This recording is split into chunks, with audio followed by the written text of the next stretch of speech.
Okay.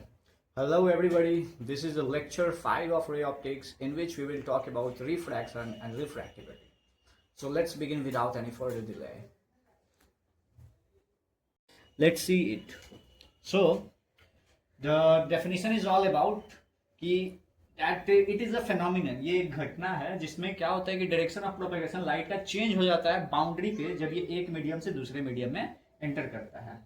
तो उसके लिए हम एक छोटा सा डायग्राम के माध्यम से समझेंगे। मान के चलते हैं कि ये एक बाउंड्री है जो कि दो मीडियम को सेपरेट करता है। ये वाला है मीडियम 2 और ये वाला है मीडियम 1। तो लाइट रे जब मीडियम 1 से मीडियम 2 में जाएगा तो इसका जो डायरेक्शन ऑफ प्रोपेगेशन है, मान के चलो इसे ऐसे जाना था actually, but due to this mediums, यानी ये एक मीडियम अलग है, ये दूसरा मीडियम अलग है, इसका जो डायरेक्शन है वो चेंज हो जाता है थोड़ा सा वो, और इसी फिनोमिनन को हम लोग क्या बोलते हैं, रिफ्रैक्शन बोलते हैं। तो कैसे चेंज होता है, कितना चेंज होता है, अगर ये मुड़ता है, डेविएट करता है तो कितना ज़्यादा मुड़ता है, ये सारा कुछ अभी हम समझने की कोशिश करेंगे। तो देखो, मीडियम दो टाइप का हो सकता है। एक हो सकता है रेयरर मीडियम, दूसरा हो सकता है डेंसर मीडियम। अब तुम कहोगे कि रेयरर का डेफिनेशन क्या है, उसकी डेंसिटी कितनी होती होगी कि उसको हम रेयरर बोल रहे हैं। डेंसर का डेफिनेशन क्या है, उसकी डेंसिटी कितनी होती होगी कि उसको डेंसर बोल रहे हैं। तो मैं तुमसे एक सवाल पूछूंगा कि हॉट और कोल्ड का कुछ डेफिनेशन होता है। इन सिमिलर मैनर रेयरर और डेंसर का ही डेफिनेशन नहीं होता है। These are comparative quantity. ये कॉम्परेटिव क्वांटिटी है, तुलनात्मक क्या बोलते हैं, क्वांटिटीज हैं जिसकी मदद से हम लोग चीज़ों को क्या करते हैं, कंपेयर करते हैं। जैसे कि, और यहाँ पर हम बात करें कि डेंसर है, रेयरर है, इसका मतलब है कि we are talking about the optical density of the medium. और उसके बारे में हम लोग जानेंगे कि ऑप्टिकल डेंसिटी हम लोग कैसे जानते हैं, कौन सा क्वांटिटी होता है जिससे ऑप्टिकल डेंसिटी पता चलती है। ठीक है, तो so it's all about optical density, और ऑप्टिकल डेंसिटी के हिसाब से हम बताते हैं कि कौन सा मीडियम डेंसर है, कौन सा मीडियम रेयरर है। तो मान के चलो ये वाला डेंसर मीडियम है, ये वाला रेयरर मीडियम है। तो पहला हम देखते हैं कि अगर कोई ऑब्जेक्ट रेयरर से डेंसर में जाता है, अगर कोई ऑब्जेक्ट नहीं, अगर लाइट रे रेयरर से डेंसर मीडियम में जाता है तो क्या होगा। तो ये इंसिडेंट रे है और ये सरफेस पे हमने एक नॉर्मल खींच दिया जो कि रेफरेंस की तरह काम करेगा। तो ये रूल कहता है कि जब कोई ऑब्जेक्ट रेयरर से डेंसर जाएगा तो जाना तो ऐसे था, होगा क्या कि आपका लाइट रे है वो नॉर्मल के टूवर्ड्स मुड़ जाएगा। जितना ज्यादा ऑप्टिकली डेंसर मीडियम उतना ज्यादा नॉर्मल के टूवर्ड्स ये मुड़ जाएगा। ठीक है, सो बेसिकली ये बड़ा ही सिंपल सा चीज है कि जब लाइट रे रेयरर से डेंसर मीडियम में जाएगा तो लाइट रे क्या होगा, it bends towards the normal. दूसरा केस हो सकता है भैया डेंसर से रेयरर जा रहा है, तो डेंसर से रेयरर जाएगा तो क्या होगा उसको देख लेते हैं। ये वाला डेंसर मीडियम कर लो, अब ये वाला रेयरर मीडियम, फिर से लाइट रे हमने गिराया, फिर से हमने नॉर्मल बनाया, है ना। तो इसमें होता है क्या, इसको जाना था ऐसे, बट होगा क्या, ये नॉर्मल से थोड़ा दूर जाने की कोशिश करेगा। तो it bends, but in which direction, bends away from the normal. तो ये दो चीजें बड़ा ध्यान में रखना कि रेयरर से डेंसर जाएगा तो क्या होता है रिफ्रैक्शन में, और डेंसर से रेयरर मीडियम में जाएगा तो क्या होता है। ओके, ओके, अब अगले पड़ाव पे आते हैं जो कि हमारा लॉज ऑफ रिफ्रैक्शन। जैसे रिफ्लेक्शन के लॉ होते हैं वैसे रिफ्रैक्शन के लॉ होते हैं। ये हमने 10th में ही पढ़ रखा, लेकिन फिर से पढ़ना है और अच्छे से पढ़ना है। तो पहला रे कहता है, बड़ा ही सिंपल है कि भैया इंसिडेंट रे आ गया, रिफ्रैक्टेड रे आ गया, नॉर्मल आ गया, ये तीनों के तीनों एक ही प्लेन में लाई करने वाले हैं। दैट मीन्स बड़ा सिंपल सा फंडा है, ये तीनों जो भी आपको दिख रहा है यहाँ पर, वो तीनों कहाँ लाई करेगा, एक ही प्लेन में लाई करेगा। बहुत ही सिंपल सा ये लॉ है और इसको लिखने में कभी गलती नहीं होगी। दूसरा लॉ बड़ा इंपॉर्टेंट है, कहता है ratio of sine of angle. Sine ratio जानते हैं, ट्रिग्नोमेट्रिक रेशियो है, of angle of incidence to the sine of angle of refraction. यानी जो एंगल आपका इंसिडेंट रे का बन रहा है नॉर्मल के साथ, रिफ्रैक्टेड रे का बन रहा है नॉर्मल के साथ, उन दोनों का साइन लेना है हमको और उन दोनों का रेशियो ले लेना है। तो वो रेशियो जब हम लेंगे तो वो हमेशा कांस्टेंट आने वाला है।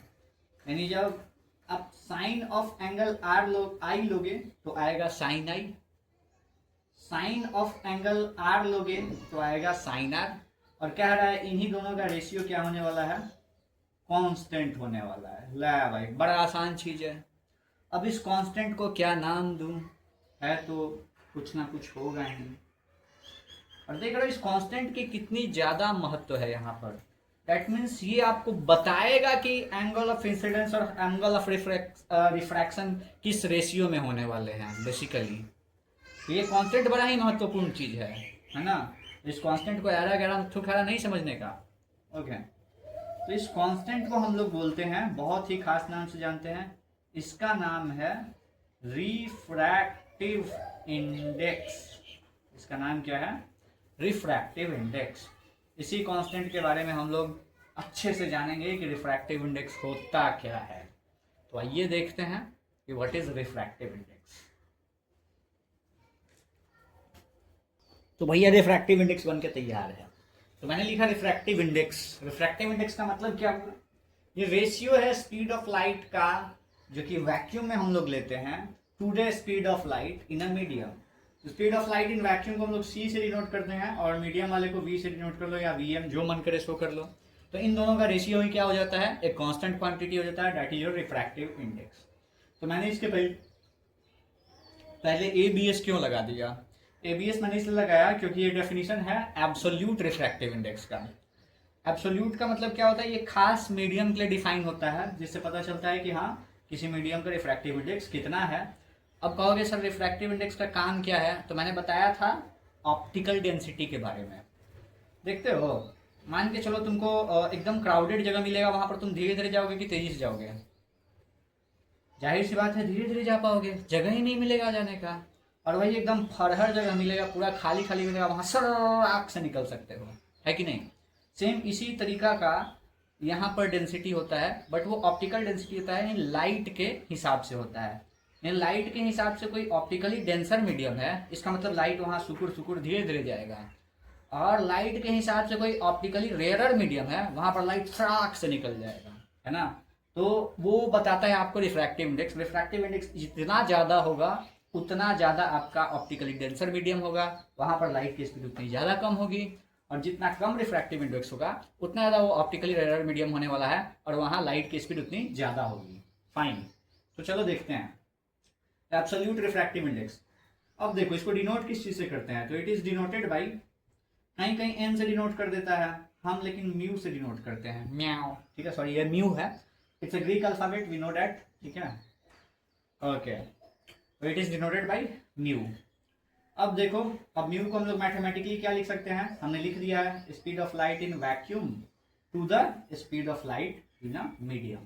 सो mu is defined for a medium, तो mu for a medium is given by C upon V M, जहां सी क्या है speed of light in vacuum और वी एम क्या है speed of light in that medium.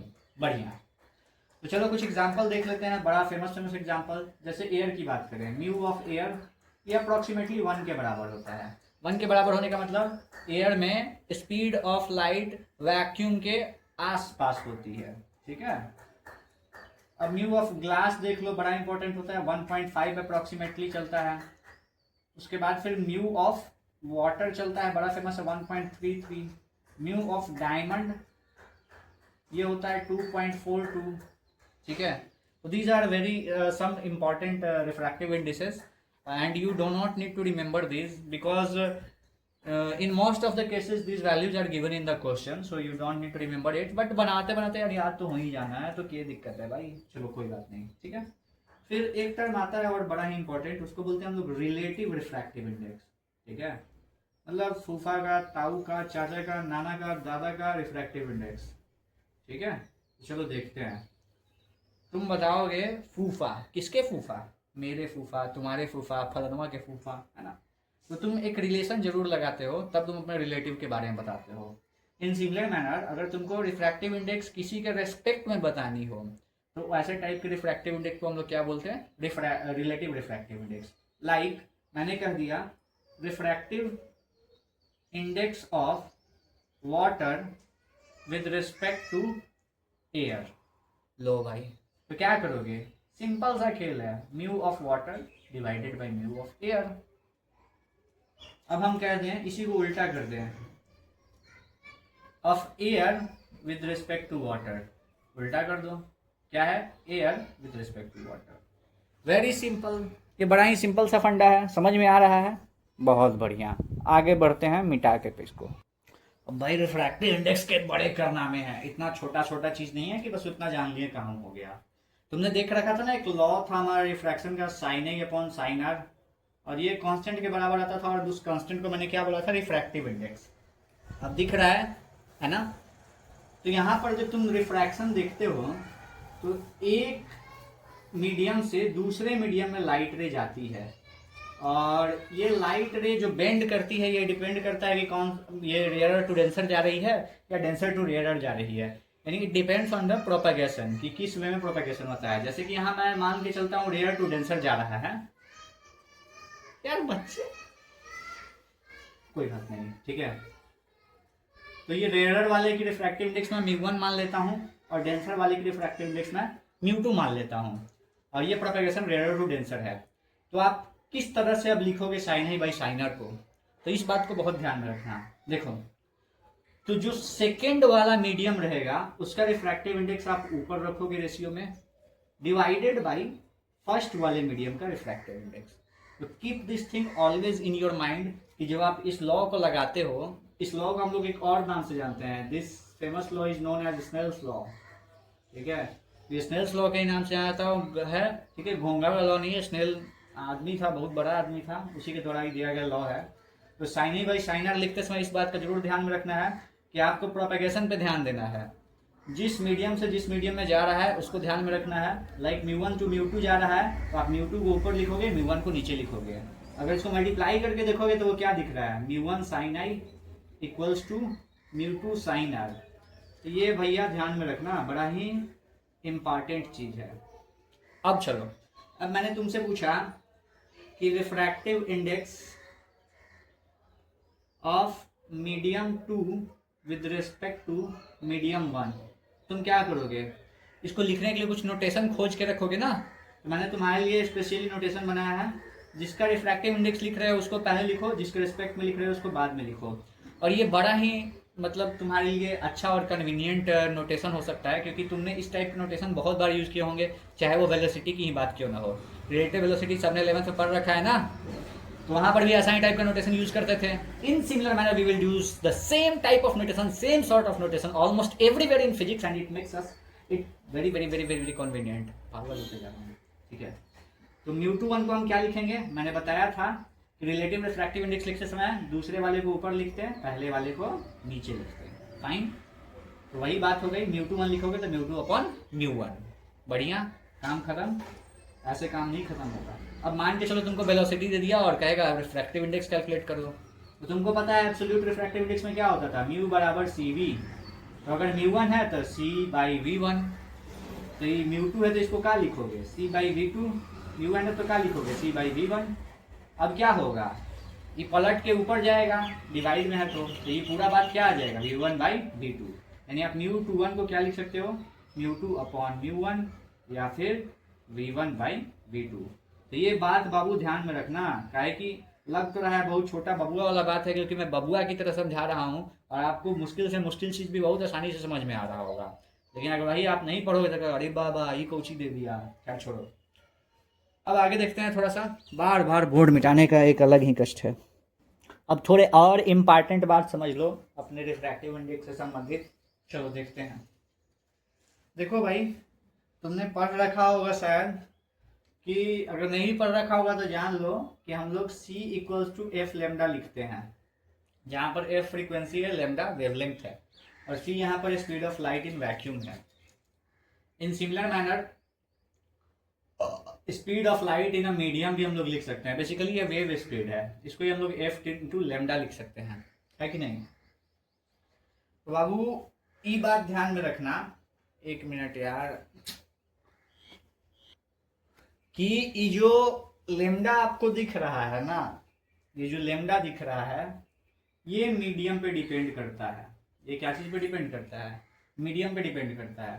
यानी अगर आप यहाँ पर c equal to F lambda ले रहे हो तो ये लेमडा वैक्यूम का होगा, और यहाँ v equal to F lambda ले रहे हो तो ये लेमडा मीडियम का होगा।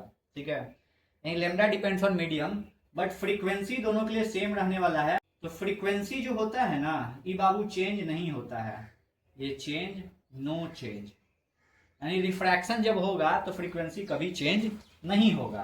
काहे कि ये प्रॉपर्टी होता है सोर्स का। ठीक है, और जब सोर्स आप चेंज नहीं कर रहे हो तो फ्रीक्वेंसी कैसे चेंज होगा? तो फ्रीक्वेंसी बाबू चेंज नहीं होता है।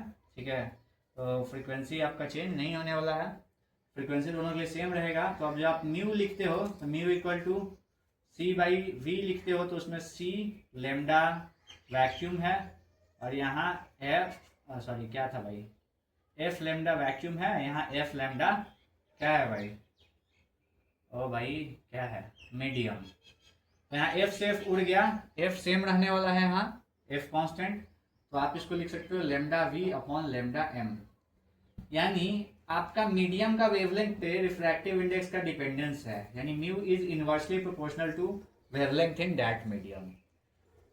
यानी ये बात बाबू एकदम ध्यान में रखना है कि आपका वेवलेंथ है उसका डिपेंडेंस है रिफ्रैक्टिव इंडेक्स पे, फ्रीक्वेंसी का डिपेंडेंस नहीं है। यानी फ्रीक्वेंसी कुछ भी हो कोई फर्क नहीं पड़ता है, हमारा जो भी फर्क पड़ेगा वो किससे पड़ेगा, वेवलेंथ से, और वेवलेंथ जितना बड़ा होगा रिफ्रैक्टिव इंडेक्स उतना ज़्यादा कम होगा, है ना। बढ़िया, तो ये बात को ध्यान में रखना है, गांठ बांध लीजिए इस बात को। अभी हमारे पास कितना रिलेशन आया एक बार देख लीजिए फिर से, mu equal to c v आया, mu two one equal to mu two by mu one आया, mu two one equal to v one by v two आया, एक तुम्हारे पास आ गया mu equals to mu equals to mu is inversely proportional to one by lambda आ गया, है जी, है कि नहीं। बढ़िया, चलो तो ये सारे रिलेशंस आपको ध्यान में रखने हैं और इसको अपने मन मंदिर में बसा के रखना है, ताकि जब भी ऐसा टाइप का कोई क्वेश्चन आए तो आप उसको निपटा सको। अब मैं बोर्ड को बार बार मिटाते मिटाते थक चुका हूँ, तो बस थोड़ा सा डिपेंडेंस जान लो कि भाई रिफ्रैक्टिव इंडेक्स किन किन चीज़ पे डिपेंड करता है। पहला नेचर ऑफ मीडियम, बोल के ही लिख ही देते हैं, थोड़ा सा बुझा जाएगा। नेचर ऑफ मीडियम, दूसरा वेवलेंथ, तीसरा टेम्परेचर। ठीक है, तो रिफ्रैक्टिव इंडेक्स इन तीनों चीज पे डिपेंड करने वाला है, एक वेवलेंथ, दूसरा नेचर ऑफ मीडियम, और तीसरा क्या है, टेम्परेचर। टेम्परेचर पे कैसे डिपेंड करेगा, तो इसका डिपेंडेंस है आपका 1/T का, यानी टेम्परेचर जितना ज़्यादा होगा रिफ्रैक्टिव इंडेक्स उतना कम होगा। बढ़िया, अब मुझे लगता है जहाँ तक कि आपको रिफ्रैक्टिव इंडेक्स का कॉन्सेप्ट पूरा क्लियर होगा, आप रिफ्रैक्शन का बेसिक समझ गए होंगे। अभी पूरे क्लास में हमने क्या क्या डिस्कस किया, refraction, laws of refraction, refraction होता है तो कैसे होता है, उसके बाद फिर हमने जान लिया रिफ्रैक्टिव इंडेक्स के बारे में बहुत अच्छे से, और नेक्स्ट लेक्चर में हम लोग further refractive index further refraction के और भी चीज़ों को देखेंगे, और लेक्चर 6 काफ़ी इंटरेस्टिंग होने वाला है। वहाँ पर हम देखेंगे कि रेडर टू डेंसर जाता है तो शिफ्ट कितना आता है, शिफ्ट वगैरह हम लोग कैलकुलेट करेंगे। ठीक है, और नॉर्मल शिफ्ट, लैटरल शिफ्ट, ये सारा कुछ जो भी आएगा उसको हम लोग कैलकुलेट करेंगे और बस निपटा देंगे। ठीक है, fine. If you like this video, like it and share it with your friends to benefit them with this video, and do not forget to subscribe the channel to extend your support. Jai Hind.